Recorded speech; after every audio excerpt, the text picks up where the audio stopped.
Devin Okafor spent 16 months inside a federal correctional facility for a crime he did not commit. And every single day, his wife Renee visited his house with the man who helped her put him there. He had been a senior project manager with a paid-off truck, a spotless financial record, and a marriage he believed in completely. Then federal investigators laid $214,000 in fraudulent wire transfers on a conference table and showed him his own signature on documents he had never touched, attached to a bank account he had never opened. His attorney told him the evidence was too perfectly constructed to dismantle before the deadline. So Devin did the hardest thing he had ever done. He took the plea, reported to federal custody, and let the world believe it. What Renee did not know, what Derek did not know, what none of them ever considered, was that the man they framed was also the most methodical, patient, and precise person any of them had ever underestimated. They took 16 months from him. They had no idea what he was building with the time they gave him. When Devin Okafor walked out of that facility, the evidence was already filed, the attorneys were already moving, and every person who touched his life with intention to destroy it was already standing inside a trap they could not see. This is what happened when he came home. Before we jump into the story, comment where in the world you are watching from and subscribe, because tomorrow's story is one you need to hear. Devin Okafor's alarm chirped softly at 5:45 a.m., and he silenced it before it could wake Renee. The routine was as familiar as breathing. Slip out of bed, pull on his worn cotton robe, and pad downstairs to start the coffee maker. The house settled around him with comfortable creaks as the morning light began to filter through the kitchen windows. Their home wasn't flashy, but it was solid. 4 bedrooms in a quiet subdivision outside Atlanta, with good schools nearby and neighbors who waved when they collected their mail. Devin had studied the inspection reports for 3 months before making an offer, checking every detail twice. That's how he did everything. Measure twice, cut once, his father used to say. The coffee maker gurgled its last few drops as Devin spread the Henderson project specs across the kitchen table.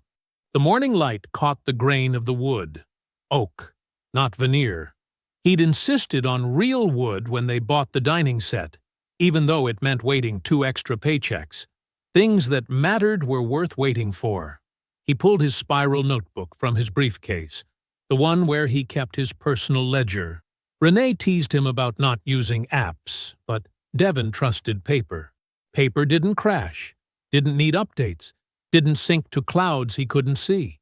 The notebook's pages were filled with his neat columns of expenses and income, each entry dated and categorized. Control through documentation. Another lesson from his father. Upstairs, he heard Renee's alarm chime. She'd be down soon, scrolling through her phone as she made her protein shake. The thought brought a small smile to his face. 7 years married, and he still loved watching her move through their morning routine, even if lately she seemed distracted. He reviewed the material costs for the Henderson build, double-checking his math against the supplier quotes. The numbers lined up perfectly, as they always did when he handled them. It had taken years to earn this level of autonomy at the firm. When he'd started, fresh out of college with scholarships barely covering his debt, they'd relegated him to basic site supervision.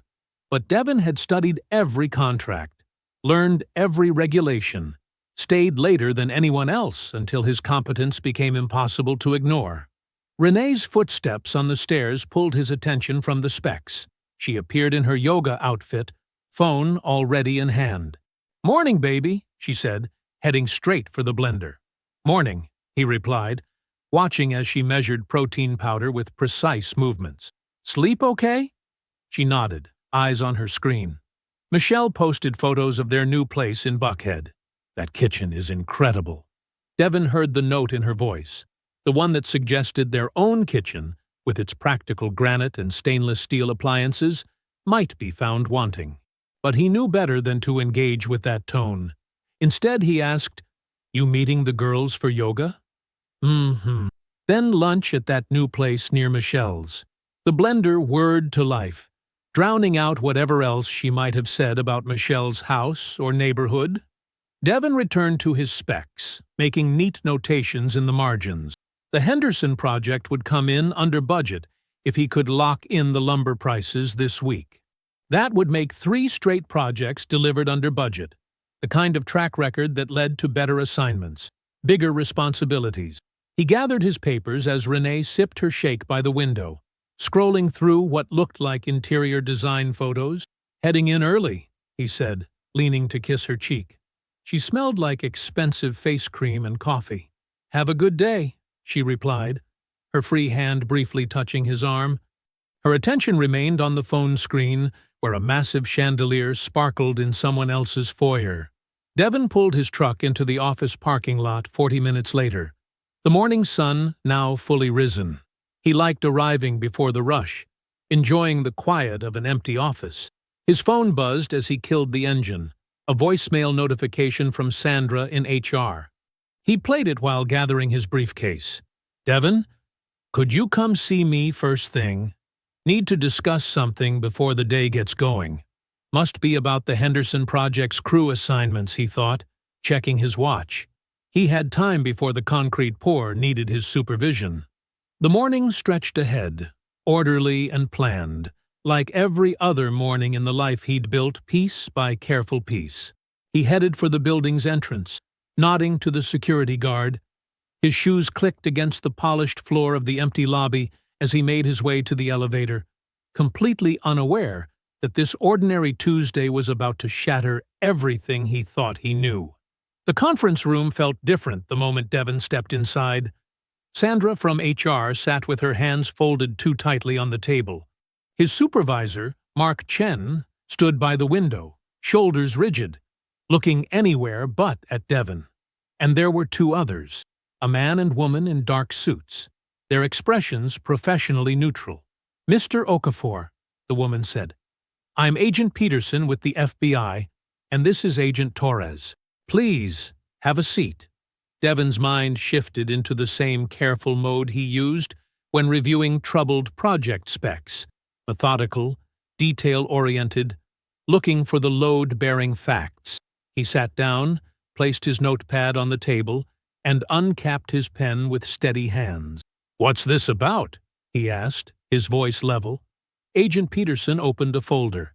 "We're investigating financial irregularities in your company's vendor payment system, specifically a series of wire transfers that have drawn our attention." She slid several documents across the table. Devon recognized the format immediately. Payment authorizations, the kind he processed regularly for material suppliers and subcontractors. But these numbers didn't match any projects he knew. Over the past 11 months, Agent Torres said, approximately $214,000 has been transferred through these authorizations to an account at First Capital Bank. The account was opened under your name and Social Security number at their Savannah branch. Savannah. Devon had been there once, 2 years ago, for a regional construction conference. He'd never opened an account there. He'd never opened an account anywhere except his local branch. "May I?" he asked, reaching for the bank documents. The agents nodded. His eyes moved systematically down the pages. His name, his Social Security number, his address, everything perfect except for its existence. Then he saw the signature authorizations, digital signatures that matched his own with unsettling precision. "I've never seen these transfers," he said carefully, "and I've never opened an account in Savannah." "The account was opened in person," Agent Peterson replied, "with 2 forms of ID and biometric verification. We have the documentation here." More papers slid across the table. Devon studied them with the same focused attention he gave to structural engineering reports. His signature appeared exactly where it should, perfect in its forgery. The dates aligned with legitimate project payments, tucked between real transactions like weeds among crops. Sandra cleared her throat.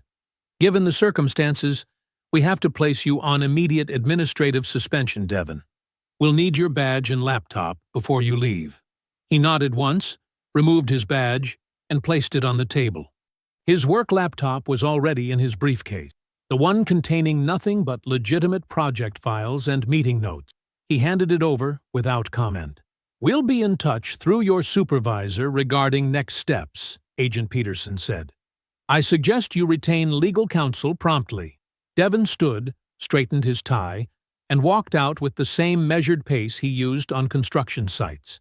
No rushing, no reaction, just careful steps on solid ground. The drive home passed in controlled silence. He took his regular route, stopped at every light, used his turn signals with precision. His mind worked like a calculator, adding up small details he'd missed. Renee's recent interest in their banking passwords, her questions about his digital signature setup, the conference in Savannah she'd encouraged him to attend.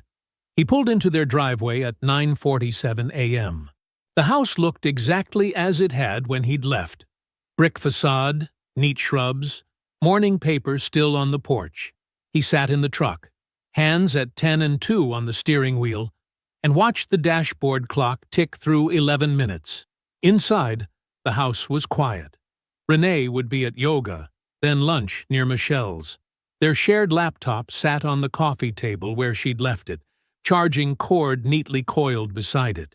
Something, instinct or experience or simple survival, told him to look before he spoke.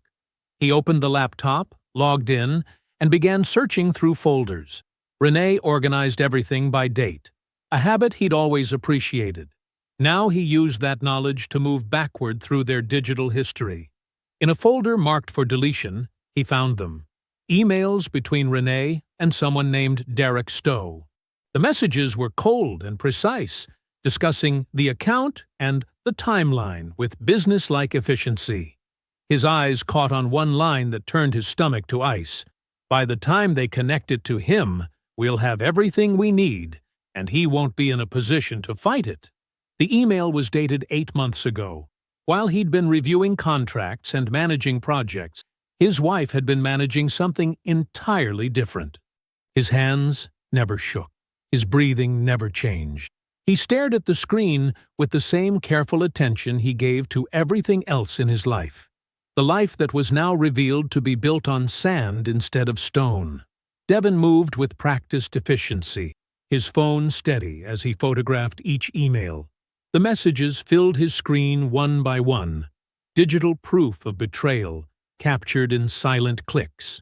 He sent them to his encrypted personal account, then methodically erased all traces of his discovery. Browser history cleared. Laptop positioned exactly as he'd found it.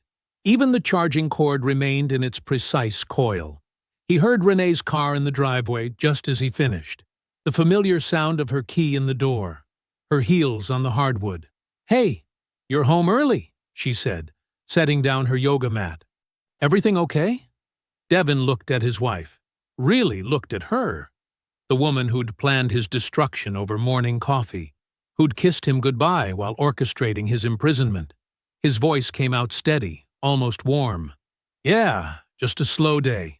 What do you want for dinner?" The next 72 hours unfolded like a technical manual. Devon retained Patricia Walsh, a criminal defense attorney recommended by a colleague. They met in her downtown office, surrounded by law books and the faint smell of coffee. "The case against you is comprehensive," Patricia said, spreading documents across her desk. "The bank account has your biometric data, fingerprints that match ones from your employment records. Every wire transfer bears your electronic signature. The money moves through the account into a shell LLC that's deliberately difficult to trace." Devon studied the papers with the same focus he gave project specifications. "How long?" "If we go to trial and lose, 5 years minimum.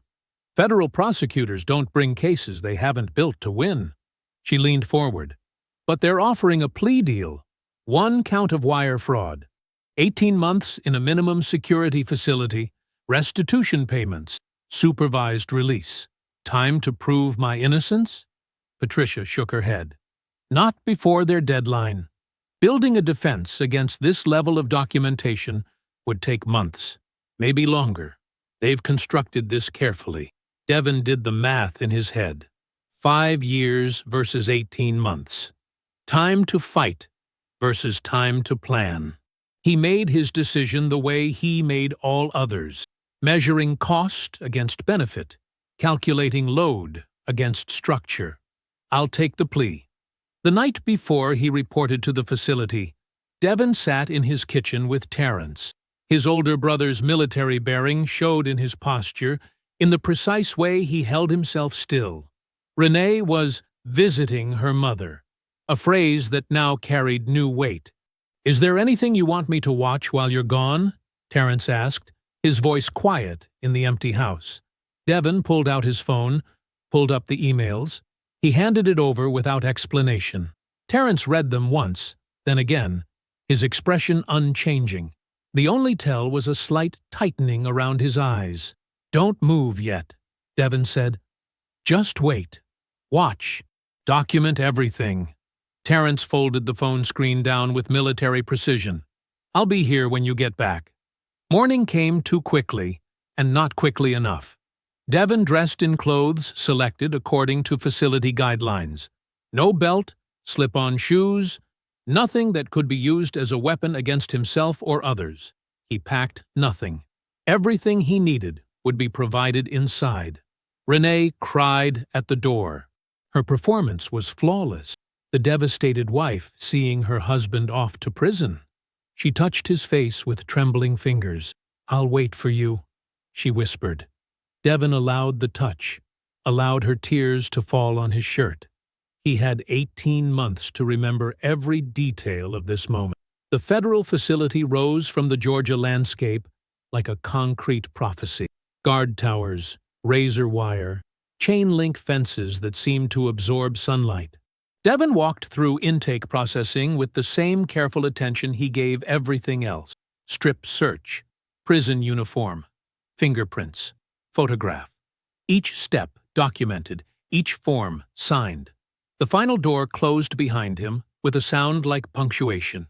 He was inside. His wife had put him here. And somewhere in the background, silent as a stopwatch, the clock began its count. Inside, time moved differently. Devin woke at 5:45 a.m. without an alarm, his body's rhythms unchanged by concrete walls and steel bars. He made his bed with military corners, smoothing the thin blanket until it laid perfectly flat. The same attention to detail that had built his career now structured his confinement. By mid-morning, he claimed his usual spot in the legal library. The fluorescent lights hummed overhead as he methodically worked through volumes on financial law. He'd never studied law before, but the technical language felt familiar, not unlike reading building codes and project specifications. He took careful notes in a spiral notebook, focusing on wire fraud prosecution precedents and forensic accounting principles. "You're hitting those books pretty hard," commented Martinez, one of the library trustees, as he reshelved returns. Devin looked up briefly, just trying to understand the system better. That was all he ever said about it. He didn't discuss his case with other inmates, didn't protest his innocence or seek sympathy. He simply read, absorbed, and documented. In the afternoon, he moved to the weight yard. The repetitive motion of lifting helped process what he learned, turning information into something load-bearing in his mind. Some men lifted to get bigger, to project strength.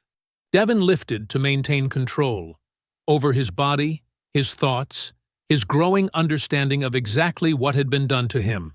His private journal grew page by page, not with emotions or complaints, but with facts, dates, amounts, account numbers, transaction sequences. He constructed a timeline that started 8 months before his arrest, marking each new piece of information Terrence sent him. The letters arrived weekly, written in the shorthand they'd developed as kids to keep their mother from reading their notes. Sunday mornings, he allowed himself 30 minutes of feeling. In his bunk before breakfast count, he let the full weight of Renee's betrayal press against his chest. The rage rose like bile, not just at the theft of his freedom, but at the calculated nature of it. The way she'd studied his habits, learned his patterns, used his own meticulous nature against him. The grief came in waves, not for the loss of her love, which he now understood had never truly existed, but for the death of his own trust. 30 minutes. Then he packed it away and returned to preparation. Terrence's letters painted an increasingly clear picture. Through his logistics company contacts, he'd traced the Shell LLC's property holdings. The $214,000 stolen through Devon's forged signatures wasn't just about money. It was seed capital for something bigger. Derek Stowe, the man from the emails, had leveraged it into a down payment on a commercial property deal. Renee was his silent partner, her name carefully absent from any official documentation. Properties in an area marked for major development, Terrence wrote in their childhood code. 3-year timeline. Triple value minimum once announced. They needed your profile gone. No legal claims possible. Devon read each letter multiple times, absorbing the layers. The betrayal wasn't just personal, it was architectural. They hadn't just wanted him out of the way. They needed him financially ruined, legally compromised, and completely consumed with basic survival while they built their future on the foundation of his destruction. He added each new detail to his timeline: the property purchase dates, the development plan announcements, the careful way they'd structured his removal to coincide with their investment timeline. Every piece fit together with terrible precision. The latest letter from Terrence arrived on a Tuesday.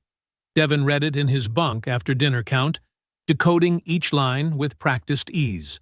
More details about the property deal, confirmation of Renee's silent partnership, evidence of how they'd used his stolen money to secure additional financing.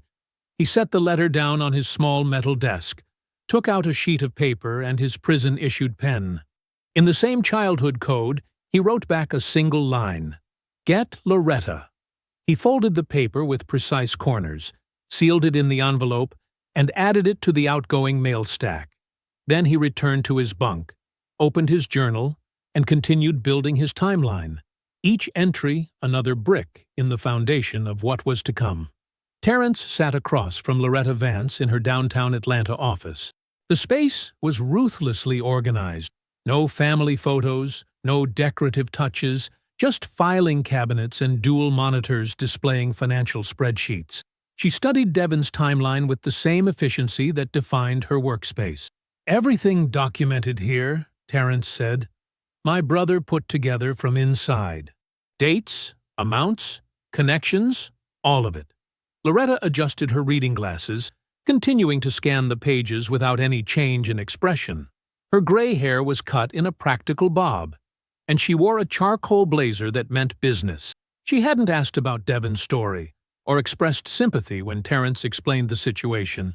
She'd simply named her hourly rate and asked to see the documentation. After several minutes, she looked up. "Whoever built this was careful, but they weren't an expert. There are 3 places where this leaks." She turned one of her monitors toward Terrence, pulling up public records databases. First leak, the Shell LLC. They registered in Delaware thinking that would be enough to hide ownership. But with the right filing requests and connection mapping, we can trace it. Give me 2 weeks on that thread. Terrence nodded, taking notes in his small notebook. What else? The biometric data they used to open the fraudulent account. Loretta typed rapidly, bringing up licensing board records. That level of forgery requires specialized equipment and certification. Not many notaries handle it. The one they used, I'm already seeing a flag on their license from a similar irregularity last year. That's leak number 2. She turned back to Devon's timeline. And they moved money in predictable patterns. Structured, but not sophisticated enough to hide the targeting. Give me 60 days. I'll have a documentary chain that shows your brother wasn't the perpetrator. He was the designated fall guy. Over the following months, Loretta's invoices arrived with clockwork regularity, each accompanied by detailed findings reports. She worked with mechanical precision, building the case piece by piece. The Shell LLC's ownership structure began to emerge through corporate filings and tax records. Derek Stowe's name appeared buried in subsidiary documentation, connected to the property purchase through a maze of paper entities. The notary investigation yielded even more. The individual who certified the biometric forgery had handled similar work for other questionable financial transactions. Their license had been flagged but not revoked, an oversight that created a documented pattern of irregular practices. Terrence brought each new piece of evidence to their weekly meetings, watching Loretta add it to her growing case file. She never showed excitement at breakthroughs or frustration at dead ends. She simply processed information, followed trails, and documented everything. Month 11, Terrence reported during one meeting. Renee just filed for divorce. Loretta looked up from her computer. Grounds: irreconcilable differences, emotional abandonment. Terrence's jaw tightened slightly. She's not wasting any time moving forward. Document everything, Loretta said, turning back to her screen. Every filing, every date. It all adds to the pattern. Within weeks of serving Devon the papers, Renee made her next move. Phil Garrett, who still worked at Devon's former firm, emailed Terrence a photograph. Derek Stowe's black Range Rover sat in Devon's driveway. No attempt at discretion. Phil's message was brief. Thought you should have this. Terrence forwarded the photo through approved channels to Devon, along with the divorce filing details. Loretta had taught him to document everything methodically, so he noted the exact date and time Derek officially moved into the house. In his bunk at the federal facility, Devon received the manila envelope containing his divorce papers. He read through them carefully, noting Renee's claims of abandonment with clinical detachment. The man who had loved her felt very far away from the one who now held her petition for dissolution. He signed where indicated, added the papers to his outgoing mail, and wrote a short note to Terrence. Good. Now she can't claim she didn't know what was coming. Loretta added the divorce filing to her evidence timeline, another data point in the pattern she was assembling. Your brother's ex-wife is making this almost too easy, she commented to Terrence. She's operating like someone who believes they've already won. Loretta's call came at 6:43 a.m. I need you to come in, she said without preamble. Found something you should see directly. Terrence arrived at her office within the hour. The morning sun hadn't yet reached her window, leaving the space lit only by the harsh glow of her computer monitors. She didn't look up when he entered, focused on pulling files onto her screen. Sit, she said, gesturing to the chair across from her desk. Her typical efficiency had an added edge this morning, something in how she clicked through screens, the slight tension in her shoulders. The notary who executed the biometric forgery, she began, turning one monitor toward him. I've been mapping their client history, following the money trail backward. Found the original payment authorization yesterday evening. She brought up a bank record, highlighted in yellow. The services were arranged by Renee Okafor. That we expected. But look at the source account. Terrence leaned forward, studying the numbers. The payment had come from a joint checking account. Two names were listed, Renee Okafor and Audra Prescott. The account was opened 2 years before your brother's arrest, Loretta continued, her voice maintaining its usual clinical tone. Well before the rest of their scheme began taking shape. Audra Prescott didn't just know about this. She helped finance it from the planning stages. Terrence sat back slowly, processing. Audra Prescott, who had hugged Devon at family gatherings, insisted he call her Mom, made sure his favorite pie was at every Thanksgiving dinner, who had cried at his sentencing hearing, clutching her daughter's hand, who had known, the whole time, exactly what they were doing to him.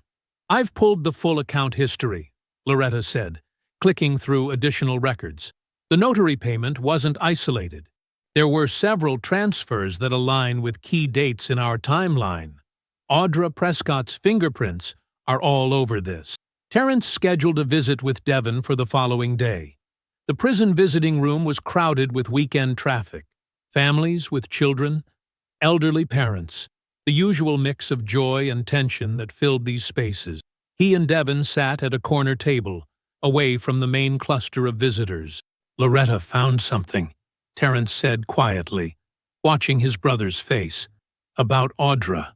He laid out what Loretta had discovered: the joint account, the notary payment, the pattern of financial involvement stretching back before Devon's arrest. He kept his voice steady, clinical, the way Loretta would have presented it. Just facts, data points. Devon absorbed everything in complete silence. His expression didn't change, but Terence saw the slight tightening around his eyes, the way his hands remained perfectly still on the table. 1 minute passed, then another. Finally, Devon spoke. "Add her to the file." His voice was quiet, controlled, the same tone he'd used throughout their visits, discussing evidence and strategy. But Terence heard what lay beneath it, the final confirmation that no part of his old life had been real, that every family dinner, every holiday gathering, every maternal embrace had been part of the performance. "The complete package is ready," Terence reported. "Loretta's forensic analysis, all the Shell LLC documentation, the notary trail, everything tracked and verified." Devon nodded once. "Hold it all. Nothing moves until I walk out." They spent the remainder of the visit discussing mundane things: Terence's business, weather, sports scores. Neither mentioned Audra again. When visiting hours ended, they stood and exchanged their usual brief hug. Driving home, Terence glanced at the sealed manila envelope on his passenger seat. Inside was the complete evidence file, hundreds of pages documenting every layer of betrayal, every calculated step that had put his brother behind bars. Audra's involvement was now woven through it, another thread in the pattern Loretta had exposed. He didn't open the envelope, didn't need to review its contents again. His job now was simply to wait, to hold everything in place until Devon walked free. The file would stay sealed until then, but its weight beside him felt like a promise of truth, of consequences, of a reckoning that would leave no betrayal unanswered. The traffic light ahead turned red. Terence stopped, hands steady on the wheel. He had waited 16 months already. He could wait a little longer. The metal gate buzzed and slid open on a gray Thursday morning. Devon Okafor walked through it wearing the same clothes he'd arrived in 16 months earlier. Dark jeans, white button-down, leather shoes. They felt strange now, like costume pieces from someone else's life. But his stride was steady, unhurried. He didn't look back at the facility rising behind him. Terence's black F-150 sat in the first row of the visitor parking lot, his brother leaning against the driver's side door. No words passed between them as Devon approached. None were needed. Terence simply opened the passenger door, waited for Devon to get in, then walked around and took his place behind the wheel. The manila envelope sat on the center console, thick, official-looking, secured with a metal clasp. Terence handed it over without ceremony. Devon undid the clasp and began reviewing the top documents, his eyes moving methodically across each page.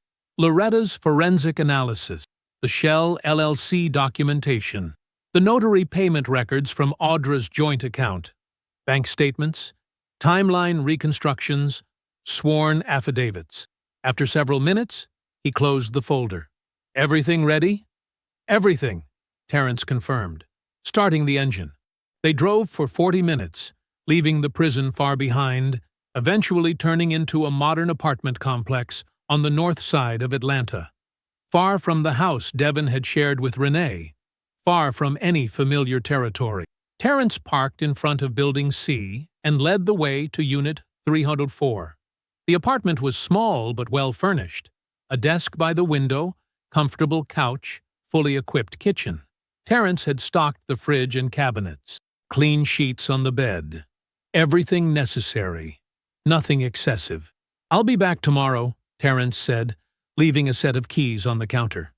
"Phones activated. Numbers you need are programmed in." Devon nodded once. Terence left without further discussion. They had planned this part months ago through their coded letters. the immediate transition, the setup, the sequence of next steps. No need to review it now. For the next 7 days, Devon barely left the apartment. He sat at the desk by the window, methodically working through every page of Loretta's complete file. He made notes in his precise handwriting, cross-referencing dates and transactions, building his own supplementary timeline. The work required his full focus.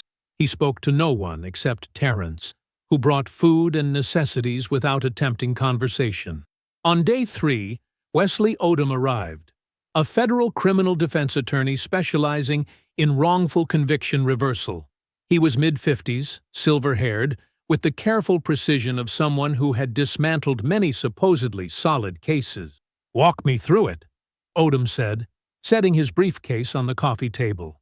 For 2 hours, Devon laid out the evidence chronologically: the fraudulent account creation, the biometric forgery, the wire transfers, the Shell LLC, Loretta's forensic reconstruction, Audra's financial involvement, each piece documented, verified, and connected to the others. Odom listened without interruption, occasionally making notes in a leather-bound notebook. When Devon finished, the attorney was quiet for several moments. "It's prosecutable," he said finally. "The forensic work is exceptional. The documentation is complete. We can file for reversal immediately and push for a parallel criminal investigation into all parties involved." "Cost?" Devon asked. "Significant. But given the strength of the case, I'm willing to work on partial contingency." "Done," Devon said. They shook hands, signed paperwork, and Odom left with copies of key documents. The next piece came together through Phil Garrett. Devon called him directly, using the number Terence had verified was still active. Phil agreed to meet immediately. They sat in Odom's office the following morning, Phil's own attorney present. Phil's voice was steady, as he detailed what he'd overheard at a firm event 2 years before Devon's arrest. Derek Stowe, slightly drunk, telling another broker that they were making sure Devon takes the hit. The statement had seemed strange at the time, but without context or proof, Phil had been powerless to act. "I should have found a way to warn you," Phil said, looking directly at Devon. "I'm sorry." "You're making it right now," Devon replied. The court reporter finished transcribing Phil's statement. Documents were signed and notarized. By week's end, everything was in motion. Odom filed the motion for wrongful conviction reversal with the federal court. The complete evidence package, Loretta's forensic analysis, the documented fraud trail, Phil's sworn testimony, everything, was delivered to both the federal prosecutor's office and the state attorney general. That night, Devon sat at the apartment desk, reviewing copies of the filed documents one final time. The desk lamp cast a small circle of light in the darkness. He closed the folder carefully, ran his hand once across its surface, then stood and walked to the bedroom. Tomorrow would bring its own requirements. For now, he needed sleep. The private dining room at Marcel's was exactly what Devon had specified. Intimate, but not romantic. Well-lit, but not harsh, with a heavy wooden door that closed firmly against the main restaurant's noise. He had arrived 20 minutes early to settle into the space, choosing the chair that faced the entrance. His charcoal suit was precisely tailored, his white shirt crisp, his tie a deep blue that spoke of business rather than emotion. He sat completely still, hands resting lightly on the white tablecloth. The folder lay beside his right hand, its presence as deliberate as everything else in this carefully constructed moment. He had rehearsed none of what he would say. He didn't need to. 16 months of silence had refined every word to its essential truth. The door opened at exactly noon. Renee entered first, wearing a cream-colored dress that probably cost more than most people's monthly rent. Her hair was longer than when he'd last seen her, styled in the loose waves she wore when she wanted to appear effortlessly put together. Derek followed close behind in an expensive gray suit, his confidence visible in the way he claimed the space without hesitation. "Devon," Renee said, her voice carrying that practiced note of sympathetic warmth she'd perfected over years of managing difficult conversations. "You look well." She took the seat across from him, smoothing her dress as she sat. Derek settled beside her, adjusting his sleeve cuffs with the casual authority of a man who believed the hard part was already over. "I appreciate you agreeing to meet," Renee continued, her tone sliding into something slightly condescending. The voice one uses with someone who needs to be guided gently toward acceptance. "I think it's important we handle this final piece like adults. The asset division doesn't have to be contentious."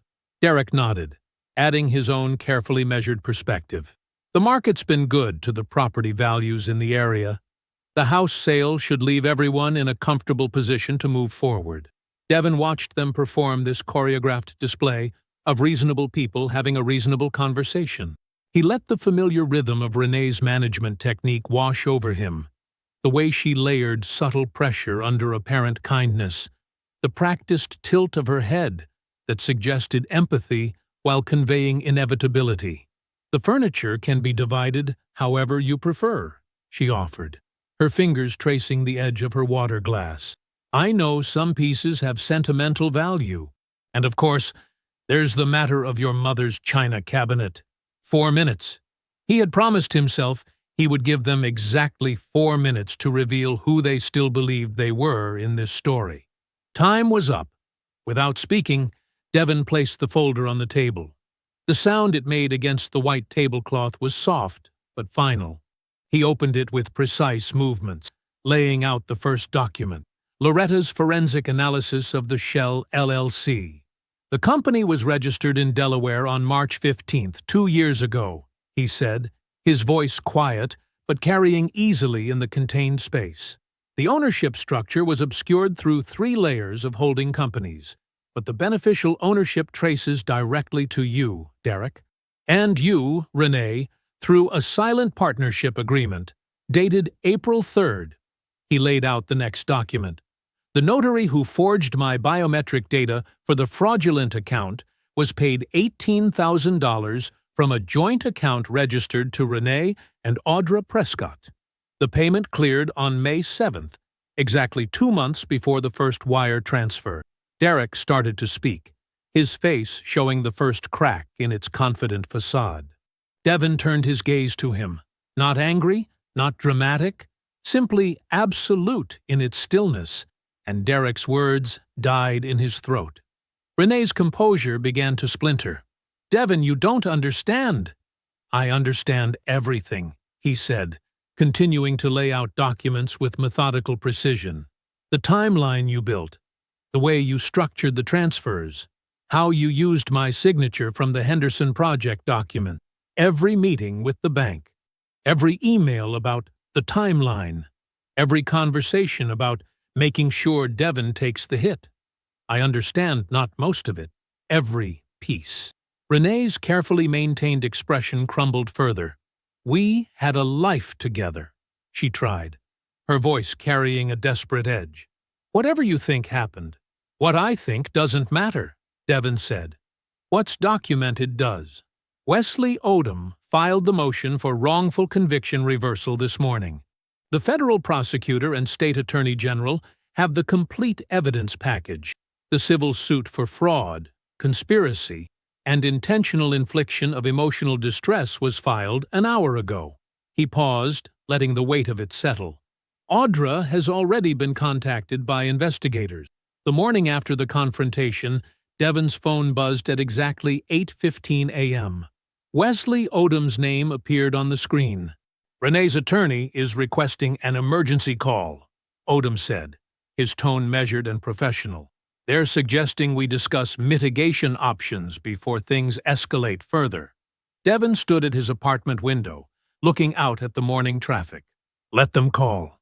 The machinery he had set in motion worked with precise, unstoppable force. Within days, the federal prosecutor's office assigned a team to review Loretta's forensic documentation.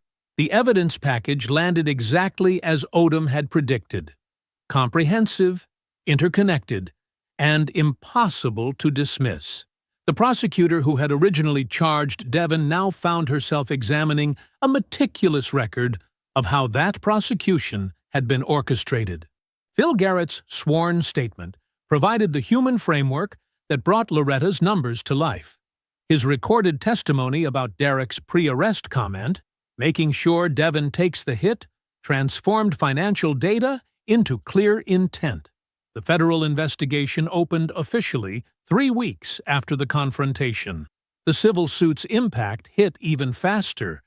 The commercial real estate investment that Derek and Renee had built with stolen money froze immediately under judicial review.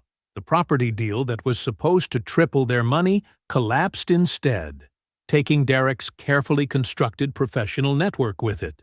His business partners, facing their own reputational risks, dissolved their partnership agreements rather than weather an active federal investigation. Within 60 days, the name Derek Stowe became toxic in Atlanta's real estate circles. Renee's response to the pressure revealed everything about who she had always been. She retained Martin Walsh, an aggressive defense attorney known for scorched-earth tactics, and she did it on Derek's credit line without consulting him. When Derek discovered the $50,000 retainer charge, the partnership that had destroyed Devon's life fractured along predictable lines. She acted alone, Derek's attorney claimed in filed statements. My client was misled about the source and nature of the investment funds. Mr. Stowe was the architect of the entire scheme, Renee's new counsel countered. My client acted under his direction and influence. Each accusation they hurled generated another piece of evidence for the prosecution. Their mutual destruction became a steady stream of documented admissions. Audra Prescott received her subpoena on a Tuesday morning. By Wednesday afternoon, she had retained Patricia Chen, a criminal defense attorney specializing in financial crimes. Chen reviewed the documentation of Audra's joint account with Renee, the source of the notary payment that enabled the biometric forgery, and advised her client of exactly one thing: cooperate immediately. The Prescott family imploded with stunning speed. Audra's husband of 40 years filed for separation within weeks of learning the full scope of her involvement. Renee's younger sister, a vice president at a regional bank, stopped taking her calls. The carefully maintained image of family unity collapsed under the weight of documented complicity. At Devon's former firm, management moved quickly to distance themselves from the scheme. Phil Garrett received a substantial promotion to senior project manager, the company's way of demonstrating their support for employee integrity. They issued a formal statement emphasizing their own victimization and full cooperation with investigators. 90 days after the confrontation, Devon received the document he had worked 18 months to obtain: formal vacation of his conviction. The single-page letter from the federal court arrived by certified mail. He signed for it, opened it at his kitchen table, and read it once. Then he placed it in a simple black frame, not displayed prominently, just mounted on his home office wall beside his engineering degree. Not a trophy. Documentation. The system that had failed him now moved with methodical purpose to correct itself. 8 months after his release, Renee appeared in federal court in a gray suit that carried none of the confidence of her cream dress from the restaurant. She pleaded guilty to 1 count of wire fraud conspiracy and 1 count of obstruction of justice. The judge sentenced her to 31 months in federal prison. Derek, maintaining his innocence to the end, took his chances at trial. The jury deliberated for 6 hours before finding him guilty on 3 counts. His sentence? 42 months in federal custody. Audra's cooperation earned her what her attorney had promised: supervised probation and a substantial fine. The leniency did nothing to repair her shattered family or restore her standing in the community she had spent decades cultivating. Devon wasn't in the courtroom for any of it. He was at a job site when the notification appeared on his phone: breaking, Renee Okafor, sentenced in wire fraud scheme. He looked at it for exactly 3 seconds, then slipped the phone back into his pocket. and returned his attention to the blueprints spread across the work table. The truth was now properly documented. That was enough. The sun hadn't yet risen when Devin Okafor settled into his morning routine. 5:45 a.m. Exactly as always. Steam rose from his coffee mug as he reviewed infrastructure contract specifications spread across his home office desk. The house around him was quiet. Not the hollow quiet of loss, but the peaceful silence of a space that belonged entirely to him. Natural light began filtering through the eastern windows, gradually illuminating the room. The office walls held only what mattered: his engineering degree, the formal exoneration letter in its simple black frame, and a photograph of the consultancy's team standing in front of their new office building. 4 employees now, with interviews scheduled for a 5th position next week. Okafor and Associates Infrastructure Management had exceeded even Terrence's projections for their first 18 months. They'd started with small municipal contracts, bridge inspections, roadway assessments, the kind of essential work that built credibility without headlines. Word spread through the industry about their attention to detail and absolute reliability. Now they had more projects than they could comfortably handle, and they were growing at exactly the pace Devin wanted. Deliberately, load-bearing wall by load-bearing wall. The civil suit settlement had provided the seed money, but it was their reputation that built the business. The final number had been substantially more than the stolen $214,000, the court factoring in lost wages, emotional damages, and the considerable legal costs of dismantling a sophisticated fraud. Devin had used part of it to purchase this house outright.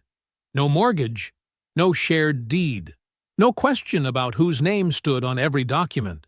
He glanced at the empty space on his bookshelf where the prison journal used to sit. 1 year after his release, on a clear autumn evening, he'd burned it in the backyard fire pit.